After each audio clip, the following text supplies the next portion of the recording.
ಶುಭೋದಯಗಳು ಸ್ನೇಹಿತರೆ, ಎಲ್ಲ ಚೆನ್ನಾಗಿದ್ದೀರಾ ಅಂತ ಭಾವಿಸ್ತಾ ಇದ್ದೀನಿ. ನಾನು ಕೂಡ ಚೆನ್ನಾಗಿದ್ದೀನಿ.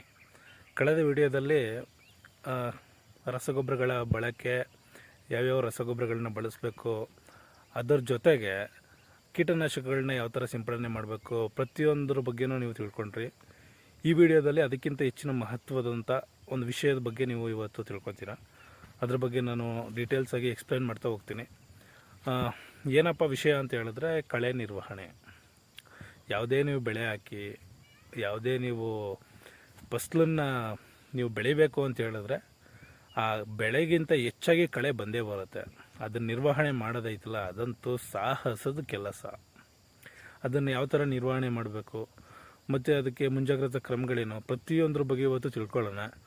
ಸೊ ಬನ್ನಿ ವಿಡಿಯೋ ಸ್ಟಾರ್ಟ್ ಮಾಡೋಣ. ದಯವಿಟ್ಟು ಪ್ಲೀಸ್ ಯಾರು ಬೈಕೋಬೇಡಿ. ನಿಮ್ಮ ಮುಂದೆ ಕ್ಷಮೆ ಕೇಳಬೇಕು ಅಂತ ಅನ್ನಿಸ್ತೈತೆ. ಏನಕ್ಕೆ ಅಂತ ಹೇಳಿದ್ರೆ, ರೈತರಾದವ್ರಿಗೆ ಇದು ಅರ್ಥ ಆಗುತ್ತೆ. ಇಷ್ಟೊಂದು ಕಳೆ ಬೆಳೆಸ್ಕೊಂಡಿದ್ದಾನಲ್ಲಪ್ಪ ಇವನು ಅಂತ ಬೈಕೋಬೇಡಿ ದಯವಿಟ್ಟು. ಏನಕ್ಕೆ ಇಷ್ಟೊಂದು ಕಳೆ ಬೆಳೆಸ್ಬಿಟ್ಟಿದ್ದೀನಿ ಅಂತ ಹೇಳಿದ್ರೆ, ಅದು ನನ್ನದೇನು ತಪ್ಪಿಲ್ಲ. ಆ ಟಿಲ್ಲರ್ ಹೊಡೆಯೋಂಥವ್ರು ನನಗೆ ಸಿಗಲಿಲ್ಲ. 2-3 ದಿನದ ಹಿಂದೆನೇ ಹೊಡಿಸ್ಬೇಕಾಗಿತ್ತು. ಈ ಕಳೆನ ಹೊಡ್ಸೋಕ್ಕೆ ಸಾಧ್ಯ ಆಗಲಿಲ್ಲ. ಆ ಟಿಲ್ಲರ್ ಹೊಡಿಬೇಕಾದವರು ನನ್ನ ಕೈಗೆ ಸಿಗಲಿಲ್ಲ. ಸೊ ಹಂಗಾಗಿ ಇವತ್ತು ಬರ್ತೀನಿ ಅಂತ ಹೇಳಿದ್ದಾರೆ.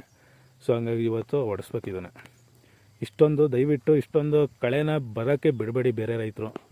ನಾನು ಈ ಸ್ವಲ್ಪ ಟಿಲ್ಲರ್ ಸಿಗದೇ ಇರೋ ಕಾರಣದಿಂದ ಲೇಟ್ ಆಗಿಬಿಟ್ಟಿದೆ ಅಷ್ಟೇ. ನಾನು ಈ ಕಳೆನ 2 ಅಥವಾ 3 ದಿನದ ಹಿಂದೆನೇ ಹೊಡಿಸ್ಬೇಕಾಗಿತ್ತು. ಇದನ್ನು ಹೊಡಿಸಿದ್ರೆ ಇಷ್ಟು ಬೆಳವಣಿಗೆ ಆಗ್ತಿರಲಿಲ್ಲ. ಅದು ಏನಕ್ಕೆ ಇಷ್ಟು ಬರೋಕ್ಕೆ ಬಿಡಬಾರ್ದು ಅಂತ ಹೇಳಿದ್ರೆ, ಇದು ನಮ್ಮ ಬೆಳೆ ಏನಿದೆ, ಬೆಳೆಯ ಅಭಿವೃದ್ಧಿಗೆ ಕುಂಠಿತ ಆಗುತ್ತೆ. ಈ ಕಳೆ ಇದ್ದರೆ ರೋಗಗಳು ಜಾಸ್ತಿ ಆಗುತ್ತೆ, ಅಥವಾ ಅಭಿವೃದ್ಧಿ ಇದು ಡೆವಲಪ್ಮೆಂಟ್ ಆಗುತ್ತಲ್ಲ, ಆ ಡೆವಲಪ್ಮೆಂಟ್ ಪ್ರಮಾಣ ಕಡಿಮೆ ಆಗುತ್ತೆ. ಸೊ ಹಂಗಾಗಿ ಈಗ ಚೆನ್ನಾಗಿ ಬಂದಿದೆ, ಇದೇನು ತೊಂದರೆ ಇಲ್ಲ ನೋಡಿ, ಚೆನ್ನಾಗಿ ಬಂದಿದೆ. ಬಟ್ ಆದರೂ ಕೂಡ ಇಷ್ಟೊಂದು ಕಳೆಯನ್ನು ನೀವು ಬೆಳೆಸೋಕ್ಕೆ ದಯವಿಟ್ಟು ಬಿಡಬೇಡಿ. ಇಷ್ಟೊಂದು ಕಳೆನ ಬೆಳಿಬಾರ್ದು. ಇದಕ್ಕಿಂತ ಮುಂಚೆನೇ ನೀವು ಟಿಲ್ಲರ್ ಆಗಲಿ ಅಥವಾ ಎತ್ತುಗಳ ಮುಖಾಂತರ ಉಳುಮೆ ಮಾಡಿಸೋದ್ರಿಂದಾಗಲಿ, ಆ 2 ವಿಧಾನದಲ್ಲಿ ನೀವು ಇದನ್ನು ನಿರ್ವಹಣೆ ಮಾಡ್ಬೋದು. ದಯವಿಟ್ಟು ಇದು 2 ವಿಧಾನಗಳನ್ನ ಅನುಸರಿಸಿ, ಅಥವಾ ಟಿಲ್ಲರ್ಲಾರು ಹೊಡಿಸ್ಬಿಡಿ. ಇಲ್ಲ ಅಂತ ಹೇಳಿದ್ರೆ ಎತ್ತುಗಳನ್ನ ಕಟ್ಕೊಂಬಂದು ಅದ್ರ ಮುಖಾಂತರ ಉಳುಮೆ ಮಾಡಿಸೋದ್ರಿಂದ ನಿಮಗೆ ಇದು ನಿರ್ವಹಣೆ ಆಗುತ್ತೆ. ಆಮೇಲೆ ಇನ್ನೊಂದು ವಿಷಯ ಹೇಳ್ತೀನಿ ಕೇಳಿ. ನೀವು ಟಿಲ್ಲರ್ ಹೊಡಿಸೋದಾಗಲಿ ಅಥವಾ ಎತ್ತುಗಳ ಮುಖಾಂತರ ಉಳುಮೆ ಮಾಡಿಸೋದಾಗಲಿ ಮಾಡಿದಾಗ, ಅದರಿಂದ ಈಗ ಮಧ್ಯೆ ಎಲ್ಲ ಕಳೆ ನಿರ್ವಹಣೆ ಮಾಡ್ತಾರಲ್ಲ, ಈ ಒಂದು ಭಾಗದಿಂದ ಧೂಳು ಬರುತ್ತೆ. ಧೂಳು ಬಂದು ನಿಮ್ಮ ಏನು ಬೆಳೆ ಬೆಳೆದಿರ್ತೀರ ಅದಕ್ಕಿಂತ ಹೆಚ್ಚಾಗಿ ಮೆಣಸಿಯ ಎಲೆ ಮೇಲೆ ಕೂತ್ಕೊಳ್ಳುತ್ತೆ. ಆ ಧೂಳು ಎಷ್ಟು ಆರೋಗ್ಯಕರ ಅಂತ ಹೇಳಿದ್ರೆ, ಈ ಗಿಡಗಳು ಡೆವಲಪ್ಮೆಂಟ್ ಆಗೋಕ್ಕೆ ಧೂಳು ಕೂಡ ಕಾರಣ. ಕೆಲವರು ಈ ಹತ್ತಿ ಅಥವಾ ಈ ಟೊಮೊಟೊ ಆ ಥರ ಬೆಳೆಯುವಂಥ ಬೆಳೆಗಾರರು ಜಾಸ್ತಿ ಅರಗ್ನ ಹೊಡಿಸ್ತಾರೆ. ಧೂಳು ಅರಗ್ನ ಅಂತ ಕರೀತಾರೆ ನಮ್ಮ ಕಡೆ. ಈ ಕುಂಟೆ ಅಂತ ಬರುತ್ತೆ. ಈ ಉಳುಮೆ ಮಾಡಿದಾಗ ಅದೊಂದು ಉಪಕರಣ, ಕುಂಟೆ ಅಂತ. ನೇಗಿಲು ಯಾವ ಥರ ಇರುತ್ತೋ ಕುಂಟೆನೂ ಅದೇ ಥರ ಇರುತ್ತೆ. ಆ ಕುಂಟೆಯ ಧೂಳು ಅರಗ್ನ ಕುಡಿಸೋದ್ರಿಂದ ಈ ಬೆಳೆಗಳಿಗೆ ಅದು ಯಥೇಚ್ಛವಾಗಿ ಡೆವಲಪ್ಮೆಂಟ್ ಆಗುತ್ತೆ. ನೋಡಿ, ಬೆಳೆಗಳಿಗೆ ನೀರು, ಸೂರ್ಯನ ಬೆಳಕು, ಶಾಖ, ಗಾಳಿ, ಇದ್ರ ಜೊತೆಗೆ ಇದು ಕೂಡ ತುಂಬ ಇಂಪಾರ್ಟೆಂಟು. ಸೊ ಹಂಗಾಗಿ ನೀವು ಎಷ್ಟು ಚೆನ್ನಾಗಿ ಉಳುಮೆ ಮಾಡಿಸ್ತೀರೋ, ಎಷ್ಟು ಚೆನ್ನಾಗಿ ಟಿಲ್ಲರ್ ಹೊಡಿಸಿ ಎಲ್ಲ ಕಳೆನಲ್ಲಿ ನಿರ್ವಹಣೆ ಮಾಡ್ತೀರೋ, ಅದಕ್ಕಿಂತ ಜಾಸ್ತಿ ಚೆನ್ನಾಗಿ ನಿಮಗೆ ಬೆಳೆ ಕೈ ಎತ್ತುತ್ತೆ. ಅದೊಂದು ನಾನು ಹೇಳಬಲ್ಲೆ. ಸೊ ಹಂಗಾಗಿ ಇವತ್ತಿನ ವಿಡಿಯೋದಲ್ಲಿ ನಾನು ಇದನ್ನು ಎಕ್ಸ್ಪ್ಲೇನ್ ಮಾಡಬೇಕು ಅಂತಲೇ ನಿಮಗೆ ಈ ವಿಡಿಯೋ ಮಾಡ್ತಾಯಿದ್ದೀನಿ. ದಯವಿಟ್ಟು ಇಷ್ಟೊಂದು ಕಳೆ ಎಲ್ಲ ಬೆಳೆಸ್ಬೇಡಿ ದಯವಿಟ್ಟು. ಇದು ಸ್ವಲ್ಪ ಜಾಸ್ತಿನೇ ಆಯಿತು ಕಳೆ. ನಾನು ಟಿಲ್ಲರ್ ಅವ್ರು ಸಿಗದೇ ಇರೋ ಕಾರಣದಿಂದ ನನಗೆ ಇಷ್ಟೊಂದು ಕಳೆ ಬೆಳೆಸೋಕೆ ನಾನು ಬಿಟ್ಕೊಂಡೆ. ಅದರ್ವೈಸು ನಾನು ಇದನ್ನೇ ಮಾಡ್ತಿರಲಿಲ್ಲ, ಇಷ್ಟೊಂದೆಲ್ಲ ಬೆಳೆಸ್ತಾನೆ ಇರಲಿಲ್ಲ. ಅದ್ರ ಜೊತೆಗೆ ಇವತ್ತು ಈ ಥರ ಇದೆ. ಸೊ ನಾಳೆ ಟಿಲ್ಲರ್ ಹೊಡೆದಾದ್ಮೇಲೆ ನಾನು ವೀಡಿಯೋ ಮಾಡ್ತೀನಿ ಯಾವ ಥರ ಕಾಣುತ್ತೆ, ಎಷ್ಟೊಂದು ನೀಟಾಗಿ ಕಾಣುತ್ತೆ ಹೊಲ ಅಂತ.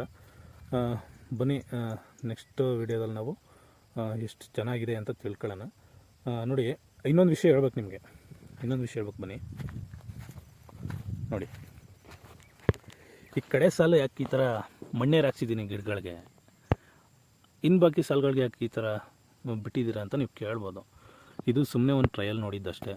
ಮಣ್ಣೀರು ಹಾಕಿದ್ರೆ ವರ್ಕೌಟ್ ಆಗುತ್ತೆ, ಸಕ್ಸಸ್ ಆಗುತ್ತೆ ಅಂತ ನೋಡಿದೆ. ಸಕ್ಸಸ್ ಆಗಿದೆ. ಬಟ್ ಇನ್ನು ಕೆಲವರು ನನಗೆ ಹೇಳೋ ಪ್ರಕಾರ ಏನಪ್ಪ ಅಂತ ಹೇಳಿದ್ರೆ, ಮಣ್ಣೀರು ಹಾಕ್ಬೇಡಿ, ಇವಾಗಲೇ ಮಣ್ಣೀರು ಹಾಕ್ಬೇಡಿ.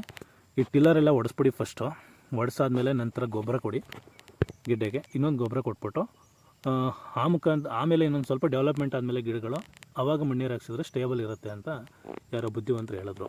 ಸೊ ಹಂಗಾಗಿ ಇದೊಂದು ಸುಮ್ಮನೆ ಟ್ರಯಲ್ ನೋಡಿದೆ ನಾನೇ. ಏನಿಲ್ಲ, ತೊಂದರೆ ಇಲ್ಲ, ಮಣ್ಣೀರು ಹಾಕಿದ್ರು ಅಂತ ಏನು ತೊಂದರೆ ಇಲ್ಲ. ಬಟ್ ಏನಪ್ಪ ಅಂತ ಹೇಳಿದ್ರೆ, ಈ ಗೊಬ್ಬರ ಕೊಡಬೇಕಾದ್ರೆ ಸ್ವಲ್ಪ ನೆಕ್ಸ್ಟ್ ಟೈಮು ಈ ಲಿಕ್ವಿಡ್ ಗೊಬ್ಬರಗಳನ್ನ ಜಾಸ್ತಿ ಕೊಡಬೇಕಾಗುತ್ತೆ. ಇಲ್ಲ ಅಂತ ಹೇಳಿದ್ರೆ ಇದನ್ನೇನು ಮಾಡಬೇಕು, ಈ ಥರ ಸುತ್ತ ಕೆದಕ್ಬಿಟ್ಟು ಅಲ್ಲಿಗೆ ಹಾಕ್ಬಿಟ್ಟು ತಿರ್ಗಾ ಮಣ್ಣು ಮುಚ್ಚಿಬಿಡ್ಬೇಕು. ಆ ಥರ ಮಾಡಬೇಕಾಗುತ್ತೆ ಅಷ್ಟೇ. ಇವಾಗ ಈ ಥರ ಸಮತಟ್ಟಾಗಿದ್ದರೆ ಈ ಟೈಮಲ್ಲಿ ಇಲ್ಲಿ ಈ ಭಾಗಕ್ಕೆ ಇಟ್ಬಿಟ್ಟು ಗೊಬ್ಬರನ ಅದಾದಮೇಲೆ ಸುಮ್ಮನೆ ಮಣ್ಣು ಹಿಂಗೆ ಮುಚ್ಚಿಬಿಡೋದು. ಇವಾಗ ಸ್ವಲ್ಪ ಈಸಿ ಗೊಬ್ಬರ ಕೊಡೋಕ್ಕೆ ಅದಕ್ಕೆ ಕಂಪೇರ್ ಮಾಡ್ಕೊಂಡ್ರೆ ಅದೊಂದು ಮಾತ್ರ ತೊಂದರೆ ಆಗುತ್ತೆ ನನ್ನ ಪ್ರಕಾರ. ಇನ್ನು ಅದು ಬಿಟ್ಟರೆ ಇನ್ನೇನು ತೊಂದರೆ ಆಗೋಲ್ಲ. ನೋಡೋಣ ನೆಕ್ಸ್ಟು. ಈಗ ಈ ಟಿಲ್ಲರ್ ಹೊಡೆಸ್ಬಿಡೋದ್ರಿಂದ ಮಣ್ಣು ಕೂಡ ಆಗುತ್ತೆ.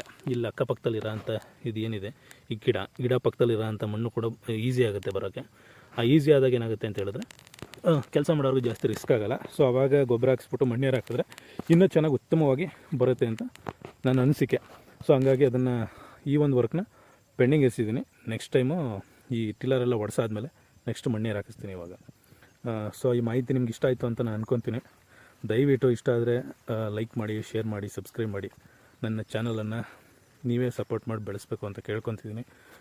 ನನ್ನೆರಡು ಮಾತುಗಳನ್ನು ಮುಗಿಸ್ತಾ ಇದ್ದೀನಿ. ಸೊ ದಯವಿಟ್ಟು ಇನ್ನೊಂದು ಸಲ ಹೇಳ್ತಾಯಿದ್ದೀನಿ, ಕನ್ನಡನ ಬಳಸಿ ಮತ್ತು ಕನ್ನಡನ ಉಳಿಸಿ ಅಂತ ಕೇಳ್ಕೊತ ನನ್ನೆರಡು ಮಾತುಗಳನ್ನ ಮುಗಿಸ್ತಾ ಇದ್ದೀನಿ. ಜೈ ಕರ್ನಾಟಕ ಮತ್ತು ಶರಣಾರ್ಥಿ.